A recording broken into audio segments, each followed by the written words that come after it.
Hello and assalamu alaikum, everyone. This is Kashif Kamran with the SBL pre-scene case do's and don'ts. Now, it's been 2 years since the SBL pre-scene case was introduced in the SBL exam, starting first from the September 2023 exam setting. So by definition, the pre-seen case, which is now made available for the September 25 exams around the meal kit industry, is the ninth pre-seen case published by the SBL examining team. But there continues to be misunderstandings around how a student should utilize the pre-seen case and what should they be doing once the pre-seen is out and what they should be avoiding. Because at the end of the day, you need to build up a sound familiarity with the pre-seen case ahead of your exam. So this particular session would would pay a particular attention to the do's and don'ts of the pre-seen. Now, first of all, we need to understand the point number one, that the pre-seen by the SBL examining team is designed specifically to allow candidates to establish a sound understanding of the industry and the organizational context in the exam they will be taking. Now, just for like September 25 exams, the pre-scene is out. We know it's about the meal kit industry, so you will build up your familiarity around the meal kit industry. You will build familiarity about the overview of the meal kit industry, how it operates, what's the competitive landscape of this industry, what's the global landscape of this industry, what basically are the industry challenges and the industry developments, and who is the industry regulator, what sort of regulations exist within the industry, so on and so forth. And you will be building your familiarity around the organization you will be facing on the day of exam, which is the menu craft. Now, you need to know about menu craft. You need to know about the uh, current position of menu craft in the meal kit industry in Ireland. You should be knowing about uh, the governance of menu craft. You should be knowing about the risk menu craft is facing. You should be knowing about the operations of menu craft, and you should have good amount of knowledge about menu craft, how they're running their business, so on and so forth. So you need to build up the familiarity around the particular meal kit industry and the particular organization, which is menu craft, within the information, within the 14 pages of information that has been provided to you by the SBL examining team. So the very first thing is to build up a sound understanding. So you read it once, you read it twice, you take your notes, you keep taking points down, and slowly and gradually you will start to become familiar with the industry and with the organization, the jargons and everything mentioned in the pre-scene case. Now, it's also very, very important that at times when you are going through the pre-scene case and you are familiarizing yourself with the pre-scene case, it's very important that you can analyze the pre-scene case in context of different models you have studied in SBL. For example, you can break the pre-scene case into like a SWOT analysis. You start to identify the strength, weakness, opportunities, and threat from the given information in the pre-scene about menu craft. Not necessarily you find all of them, but within the limitation of the pre-scene, you can construct a possible SWOT analysis, because that's one good way of making yourself familiar with the pre-scene. Or for example, there is a lot of information about intense rivalry that exists within the industry. They're telling us about the buyers, sorry, they're telling us about the customers, they're telling us about the suppliers, they're telling us about the substitutes, like substitutes like coming from the supermarkets, like heat and eat meal options. So I think in that sort of a case, you can build up a Porter 5 first. You can refine the pre-scene into 5 headings and try to find relevant information about the Porter 5 forces from the given case, or something like that. Even the Porter Diamond, because there is so much information given about Ireland as a country, and so much information about its infrastructure, about its population, so on and so forth, and even about its demographics. So I think even you can construct information around the national advantage which Ireland as a country have. So the bottom line is you can apply any realistic models which can give you a more holistic picture of the pre-scene, more holistic picture of menu craft where it is standing at present. And in that way, you will be familiarizing yourself in a more better manner with the facts presented to you by the examining team. Now that's number one. Number two, this should help them means the student, right? This should, because I've taken these extracts directly from the examiner report. So it's examiner talking to you saying this should help them analyze and understand the exhibit information that is presented to them on the day of exam. You know that on the day of exam, you will be given 4 exhibits around the menu craft. And those 4 exhibits would contain specific information from which the task 1, task 2, and task 3 will be built up. And the answer to those tasks will lie within the 4 exhibits that has been given to you on the day of exam. But your overall familiarity with the industry, with the organization, with the terminologies, with the structure, with the risk, with the governance, the sort of environmental activities the menu craft is doing would make the reading of those exhibits on the day of exam pretty easier for you, and you will be reading them within less possible time. Number three, candidates should set aside time for a careful reading of the pre-scene so that they have a thorough knowledge of its content and do not need to keep referring back to the pre-scene on the day of exam, which will waste valuable time. Now, you should be well versed with the pre-scene. Pre-scene is released 14 days before your exam. So over a span of 2 weeks, you have plenty of time to absorb the pre-scene, to be familiar with the pre-scene. Even if you give 1 hour a day, that's sufficient to absorb it, to read it again and again, because you will be making your summary within a day and two, either by using the models or by just jotting down the key points about the industry, about the menu craft, and then you will be revising it again and again. You might be watching any debrief of a particular tutor, and in that possible way, you have good enough information, and you will keep revising it, refining it till the day of your exam. So when you enter the exam hall, you will not be referring back to the pre-scene given as an exhibit on the day of exam, because that would be wasting your valuable time. You should be more into the 4 exhibits and into the 3 tasks, and you should spontaneously recall the familiarity you have built around pre-scene. So if you want to quote anything, you want to refer anything while building up your answer, you can do so. Moving on. Candidates should actively engage with the material in order to gain an understanding of the context in which organization operates. So you should build up your understanding around menu craft. You should build up your understanding of the context in which the organization operates. Now we know there is a competitive landscape around menu craft.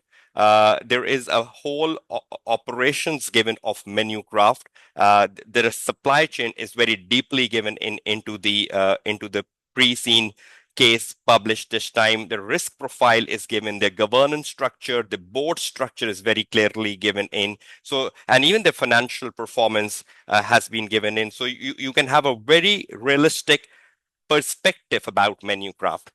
Factors to establish. Now, when you're reading through the pre-scene, these are possible factors you could establish that's given by the SBL examining team in the March June 25 examiner report.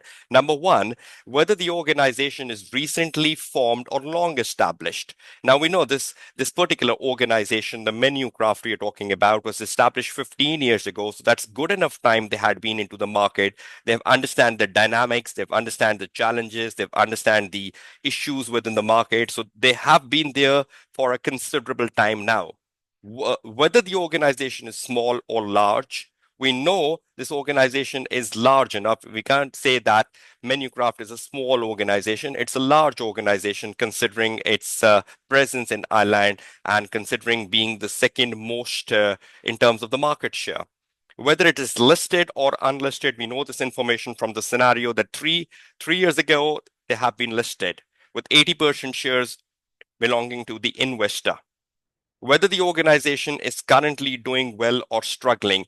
The pre-scene is giving us very positive information about the menu craft. Negative information can come in a specific exhibit on the day of exam, but currently the information given to us by the examining team this time, there seems to be very positive information about menu craft, particularly their customer retention is the best in the industry. So that's something going in their favor when customer retention is a big issue within the meal kit industry. How is it responding to the developments in the sector? Now, we know there are particular developments given into the scenario in the pre-scene, the developments around robotics, the development around data analytics, the development around the partnership with the supermarkets or the partnership with the celebrity chefs. Now, when you read around Menucraft is already using robotics within their operations at certain places. And Menucraft is also using the algorithms, which is a type of data analytics. They're not using a complete data analytics, but they're having some sort of algorithms to analyze the customer trends and customer preferences. So in terms of what has been developed, they're much into it, except for they've not done any recent collaborations with supermarkets, which is giving them tough time, or not any celebrity chefs coming in. So probably on the day of exam, you might get some exhibits around celebrity chefs or around collaborations with supermarkets. But that's one of the development they should be watchful. Number six, the resource available to the organization and whether these appear to be sufficient. Now, in terms of the reading of the pre-scene and the limitation of the pre-scene, I believe that the resources in place are sufficient. Their operations, their supply chains, and the way the supply chain has been explained in the pre-scene seems to be working well with all the systems, resources, with all the executive management in place, etc. The ethical and CSR issues, so much positive has been informed about Menucraft environmental activities, their environmental activities with supplier engagements, there's how they try to reduce the CO2 emission, the waste, the waste around the packaging, how they eliminate packaging, so on and so forth. A lot of positivity about their environmental activities, particularly the term has been used ESG, environmental, social, and governance, in terms of one of their values. So you need to build up the context, right? That's important. Whichever way you adopt building up your context or listening to any of your tutor debrief about the pre-scene, that's one more way of getting into the context. The last thing, pre-scene case do's and don'ts. Candidates must appreciate that the pre-scene information should not be used to question spot. Now, how many times this happened that the student WhatsApp you, will you be providing us a mock about this particular pre-scene? Will you be giving us some questions to practice from the past paper around this pre-scene? And I said no, because first of all the recent exam papers which are available on ACCA practice platform, that was your foremost duty to do ahead of the September exams. Every single question from the recent exams on ACCA practice platform must have been done. You should know the type of questions which have come in. You should know how the examining team is framing up the questions, what sort of professional skills are coming in, how to get maximum marks on professional skills. Now, this must have been done. But any particular question spottings arising from the pre-scene information around Menucraft, the examining team is saying no. However, as the tasks set in the exam are not based on the information in the pre-scene. Definitely, the task will come from the information which is given in the 4 exhibits on the day of exam. So pre-scene is just providing you a familiarity, context, to speed up things on the day of exam, and just to link up the pre-scene in developing your answer point wherever necessary. But if you expect that the questions or the task will be formulated out of the pre-scene, that's illogical. The pre-scene information is designed to assist candidates' overall understanding of the sector, the meal craft industry, and the organization, but it will not itself provide a full source of exam answer. Pre-scene can be used in your answer, right? Wherever you think you're developing a point and you spontaneously recall something from the governance of Menucraft, or you recall something from the competitive landscape in which Menucraft operate, or you recall something from their risk extracts given, or you recall something from their performance given, that something was declining or something was rising, and you thought that I can link that in my answer, I can develop this in my answer to support my arguments, to support my justification, or to support my explanation into a well developed point. You can do so. But if you start to believe that pre-scene is the answer, that's wrong, because the majority of the answer would be coming from the exhibits given to you on the day of exam. The task on the day of exam will be focused primarily, look at this word, the task on the day of exam will be focused primarily on the information contained in the exam exhibits. Candidates will be expected to use the exhibit information as the primary source for developing their answer. Look at this word again. Candidates will be expected to use the exhibit information as the primary source for answering the question. You cannot get more clarity on that. Primary source. So secondary source can be pre-seen. You can link where needed, where possible. That's important. Of course, some information within the pre-scene will be useful to support point made in the answers, but candidates should not copy paste sections of the pre-scene into their answer. Candidates are expected to develop the information within the pre-scene and explain. So if you just copy paste and you're not developing it, or if you're copy pasting something and leaving it as it is in a hope that examining team will be very impressed with the long length of answers you wrote. Not at all. Because if you just copy paste something and you're not developing upon it, you're not linking it with particular exhibit or particular requirement, that is useless. And that is against the journal professionalism. You will also be losing your professional skill marks if you do so. So I hope you get clarity around the pre-scene, the purpose of pre-scene, the role of pre-scene. And one of that role was to shorten the exam times, because when it used to be a 4-hour exam, we were reading plenty of information on the day of exam. Now, reducing the time span of the paper to 195 minutes, just like every strategic paper is at ACC, every strategic paper is. Now, they're giving you a pre-scene case, you build up your familiarity, you go into the exam hall, you read those particular exhibits, understanding those exhibits become quicker because you are familiar with jargons, terminologies, and everything. And then that brings efficiency in writing up your answer. You can spontaneously recall something from the pre-scene, you can link them into the answer, and you can develop your point well. So I hope this session around SBL pre-scene case do's and don'ts would be beneficial for all of you ahead of your September 25 exams. And stay tuned for my SBL pre-scene September 25 analysis around Menucraft coming tomorrow on the YouTube channel. Wish you all the very best of luck. Your tutor, Kashif Kamran, signing off.